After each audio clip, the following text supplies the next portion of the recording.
Hello everyone, আসসালামু আলাইকুম।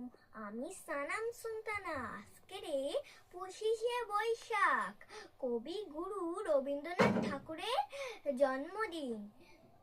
রবীন্দ্রনাথ ঠাকুরের লেখা একটি আমি কবিতা বলছি। শুরু করি। আমাদের ছোট নদী চলে বাঁকে বাঁকে, বৈশাখ মাসে তার হাঁটু জল থাকে।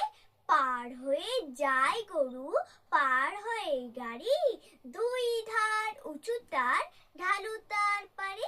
চিক চিক করে বালি, কোথা নাই কাদা, এক ধারে কাশবন, ফুলে ফুলে সাদা।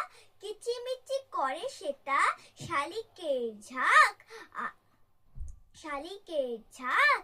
রাতে ওঠে থেকে থেকে শেয়ালের হাঁক। আর পারে আম বন, তাল বন চলে, গায়ের বাবুন পাড়া তারি ছায়া তোলে। তীরে তীরে ছেলে মেয়ে নাহিবার কালে, গামছায় জল ভরে গায়ে তারা ঢালে। নমস্কার। আমার কবিতা যদি ভালো লাগে, লাইক সাবস্ক্রাইব করবেন আর আমার পাশে থাকবেন।